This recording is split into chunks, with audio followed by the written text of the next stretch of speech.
ಕಂದಾಯ ಇಲಾಖೆಯ ಅಧಿಕಾರಿಗಳ ಎಡವಟ್ಟಿಗೆ ರೈತರು ಈಗ ಕಂಗಾಲಾಗಿದ್ದಾರೆ. ಪರಿಹಾರ ನೀಡೋ ವಿಚಾರದಲ್ಲೂ ಕೂಡ ಅಧಿಕಾರಿಗಳು ಎಡವಟ್ಟು ಮಾಡಿದ್ದಾರೆ ಅನ್ನೋ ಕಾರಣಕ್ಕೆ ರೈತರು ಆಕ್ರೋಶ ಹೊರಹಾಕ್ತಾನೆ ಇದ್ದಾರೆ. ಕಂದಾಯ ಇಲಾಖೆಯ ಅಧಿಕಾರಿಗಳ ಎಡವಟ್ಟಿನಿಂದ ನಾವು ಸಫರ್ ಆಗಬೇಕು ಅಂತ ಅನ್ನದಾತರು ಈಗ ಪ್ರಶ್ನೆ ಮಾಡ್ತಾ ಇದ್ರು. ಬೆಳೆ ಹಾನಿ ಪರಿಹಾರದ ಹಣ ಬಂದೇ ಇಲ್ವಂತೆ ಅನ್ನದಾತರಿಗೆ. ಬೆಳೆ ನಮೂದು ಮಾಡುವಲ್ಲೂ ಕೂಡ ಅಧಿಕಾರಿಗಳು ಮಹಾ ಎಡವಟ್ಟು ಮಾಡಿದ್ದಾರೆ ಎನ್ನುವಂಥ ಆಕ್ರೋಶ ಹೊರಹಾಕಿದ್ದು, ಪಪ್ಪಾಯ ಹಾಗೂ ದಾಳಿಂಬೆ ಬೆಳೆ ಬದಲು ಭತ್ತ ಹಾನಿ ಬಗ್ಗೆ ಅಧಿಕಾರಿಗಳು ಅದರಲ್ಲಿ ನಮೂದು ಮಾಡಿದ್ದಾರಂತೆ. ಇದರಿಂದ ಅನ್ನದಾತರಿಗೆ ಬಾರದ ಬೆಳೆ ಹಾನಿ ಪರಿಹಾರ, ಹಂಗಾಗಿ ಆಕ್ರೋಶ ವ್ಯಕ್ತವಾಗ್ತಾ ಇದೆ.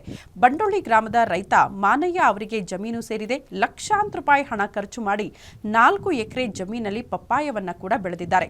ಅದೇ ರೀತಿ 3 ಎಕರೆ ಜಮೀನಲ್ಲಿ ದಾಳಿಂಬೆ ಬೆಳೆ ಬೆಳೆದಿದ್ರಂತೆ. ಆದರೆ 2 ತಿಂಗಳ ಹಿಂದೆ ಸುರಿದ ಮಳೆಗೆ 10 ಲಕ್ಷ ಮೌಲ್ಯದ ಪಪ್ಪಾಯ, ದಾಳಿಂಬೆ ಬೆಳೆ ಹಾನಿಯಾಗಿ ಅನ್ನದಾತ ಸಂಕಷ್ಟದ ಪರಿಸ್ಥಿತಿಯಲ್ಲಿದ್ದಾರೆ. ಈ ಬಗ್ಗೆ ಈಗಾಗಲೇ ಬೆಳೆ ಹಾನಿ ಬಗ್ಗೆ ಸಮೀಕ್ಷೆಯನ್ನ ಅಧಿಕಾರಿಗಳು ಮಾಡಿದ್ದಾರೆ. ಬೆಳೆ ಹಾನಿ ಸಮೀಕ್ಷೆ ಮಾಡಿದ್ರೂ ಕೂಡ ತಪ್ಪಾಗಿ ಭತ್ತದ ಬೆಳೆ ಅಂತ ಅದರಲ್ಲಿ ನಮೂದು ಮಾಡಿದ್ದಾರೆ. ಕಂದಾಯ ಇಲಾಖೆಯ ಅಧಿಕಾರಿಗಳ ತಪ್ಪಿನಿಂದ ಅನ್ನದಾತ ಸಂಕಷ್ಟದ ಪರಿಸ್ಥಿತಿಯನ್ನು ಎದುರಿಸ್ತಾ ಇದ್ದು, ಸರ್ಕಾರದ ಪರಿಹಾರದ ಹಣ ನಮ್ಮನ್ನ ತಲುಪ್ತಾ ಇಲ್ಲ ಇದರಿಂದಾಗಿ ಅಂತ ಆಕ್ರೋಶ ಹೊರಹಾಕಿದ್ದಾರೆ.